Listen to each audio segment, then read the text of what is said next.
Welcome to Season 2 of the Let It Shine podcast. I'm Donna Tipton Howell, your host, and I'm thankful that you're listening today. Season 1 of 2022 consisted of 13 episodes on better ways to let our light shine in this sometimes dark world. Today begins a new season, starting with our new episode 1, A Bubbling Brook and a Satisfied Mind. I have some little ones in my life, and when they're over here taking naps, I like to play the sounds of water running in a creek. It seems to settle them and soothe them. It is so soothing that sometimes I find myself getting sleepy as well, just listening. To me, a brook or a river or the ocean's waves, all of those sounds bring me some peace and remind me of contentment. And when I come across any flowing water, I love to just be still and listen. I was studying for our ladies' class this month, which was to be on the subject of contentment. And there was a song that kept running through my mind. My dad used to play it on his record player. It was called A Satisfied Mind by Porter Wagoner. I couldn't remember the lyrics, so I looked it up. Here's part of it. How many times have you heard someone say, "If I had his money, I'd do things my way"? But little they know that it's so hard to find one rich man in 10 with a satisfied mind. It's a good little song, a simple song with a pretty big message. Contentment has to do with being satisfied. Though often, as in that song, folks just think mostly contentment as not wanting anything more of material things than you already have. And greed is certainly mentioned in the Bible as an opposing idea to contentment. But just thinking of contentment in the physical realm will not truly define it. Often you hear someone say, "I'm just not happy," or "I'd be happy if only." But happiness and contentment are not at all the same. I think we get them mixed up sometimes. Happiness is an emotion. It is temporary. It can change on a whim. It is mostly based on outward circumstances. So as those circumstances change, so does our mood. But contentment is not an emotion. It is a state of having a satisfied mind. Now, some folks do seem by nature to be more easily content with their situation in life. But true contentment goes even beyond this. As happiness focuses on things outside of us, contentment comes from within, but not just from within our own selves. And we're going to figure out the process here of how it gets within us. A familiar passage comes from Paul when he said, "I can have plenty, or I can be hungry. I can be in abundance or need, but either way, I'm content." And we're all pretty much familiar with that passage. He's saying, no matter my outside circumstances, I'm content. Now, this does not mean he was happy about when he was beaten in prison. He and Silas were in there singing not because they were pleased with outside circumstances. That wasn't fun. But rather, they had an inner peace despite their circumstances. And so, if he finds himself with plenty, that is great. He will enjoy it, and he'll use it for God's glory.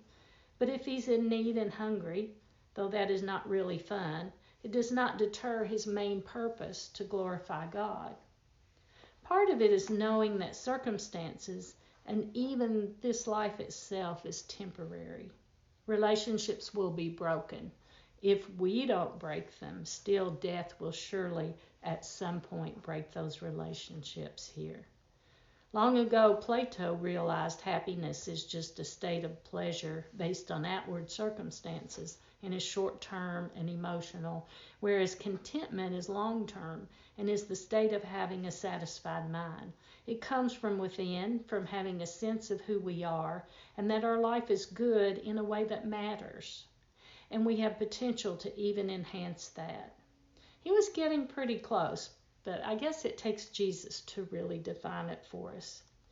Jesus knew we would be seeking and searching for our real purpose. Having himself placed eternity in our hearts, he and the Father had a plan from the very beginning to fill that longing, that thirst that needs to be quenched. And he himself was sent to us to be our living water. Even in the Old Testament, Isaiah prophesied in chapter 12 and verse 4, "With joy you will draw water from the wells of salvation." And to the Samaritan woman in John at the well, he promised water, that if you will drink it, you will never thirst. And he proclaims then himself to be this very living water that will quench our spiritual thirst and fill all those heart's longings. Not only, though, can we have this living water, we can have it overflowing in abundance. John 7:37-38 tells us if we come and drink of him and believe on him, out of our own hearts will flow rivers of living water. His Spirit can fill our hearts so full it's going to spill over on those around us like an overflowing creek or river, a bubbling brook that we just keeps going on and on and on. Eric Raymond, in his book titled Chasing Contentment, offers 4 main characteristics of contentment. First, he says contentment is inward, as we discussed with Paul and Silas singing in prison. Second, he said contentment avoids and even stands on opposite sides of complaining. So many times, you remember the Jews in the Old Testament and later the Christians are warned about grumbling and complaining, and the warning is to us today as well. Raymond notes that grumbling implies discontentment with God himself. When we grumble and complain, it's as if we're thinking God is unfair or maybe he's even incompetent. Like when the Israelites complained to Moses that they were thirsty and why had he brought them into the wilderness just to die. And God made it known to Moses that when they were complaining to him, they were really grumbling to God. Third, he says contentment is a work of grace. This was the one I had to really think about. Wasn't I responsible for learning contentment? If I try hard enough, shouldn't I be able to accomplish this satisfied mind? Perhaps that has been my main obstacle, and maybe yours as well, for we cannot achieve this on our own. And it can only come by giving my heart to God and letting him give and show me contentment.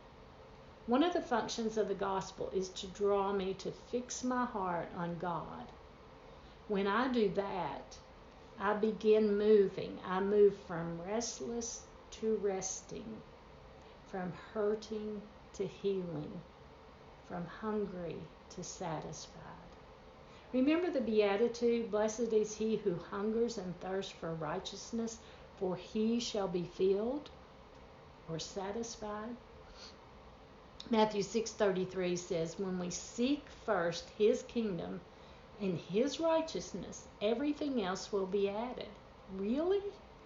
Just by focusing my heart on God, on the things that are above, he can make my heart content no matter my circumstance? Well, yes, that is exactly what he does. Matthew 6:25.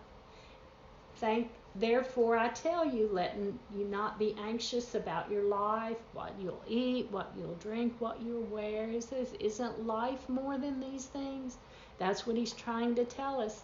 I can teach you contentment if your focus isn't on these things. He can make my heart content no matter my circumstance. If I'm not worried and anxious about my physical circumstances, that's okay, because he'll take care of that. As I'm using my energy to focus on his kingdom, he's handling all the rest. See how it works? It's kind of like a process. I must sometimes relinquish my happiness, but I'm gaining a satisfied mind. So the trade-off is okay. Really, I guess it's better than okay. I will be given a peace that passes understanding. Finally, his 4th characteristic of contentment is that it joyfully rests in God's providence. Remember Joseph? and how his brothers treated him. And he said to them, "You meant it for evil, but God meant it for good." And in the end, we see that it did work out for good, for Joseph and for God's plan. And he tells us in Romans 8:28 that all things work together for good for those that love him. How can that be? How that when I'm grieving because I've lost a spouse or a child, or I've lost my job, or someone's treating me so badly, how can that work out for good? Well, we don't see the big scheme of things, but he does. And we focus on him and his kingdom. And yes, we're sad and we have to deal with all those, but he will take care of it. And in the long run, he will give us a satisfied mind even through all of those hard times.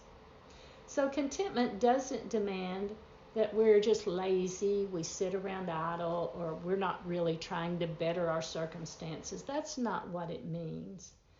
It's just that that is not our main business. Taking care of our physical things, that's not what we're about. Our business is about giving our heart to God, following his will, and in that, finding that he has granted that contentment that will fully satisfy my searching, my thirst, all my longings. Psalm 37:3 and 4 tells me to trust in the Lord and do good and befriend faithfulness. Delight yourself in the Lord, and he will give you the desires of your heart. And of course, now we know those desires are centered in his will for us. The Lord told the people through Jeremiah 2:13, "My people have committed two sins. First, they've forsaken me, the spring of living water.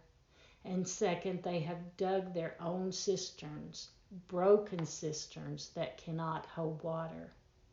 When I try to learn contentment on my own way, my cisterns will all leak out because I'm broken like those cisterns. But if I give my heart to him, Jesus says in Revelation 21:6, "I will give to the one who thirsts from the spring of water of life without cost." Look at there, it's free for the taking. I just must focus on his kingdom and let him take care of everything else. And finally, full contentment is realized when we come to heaven.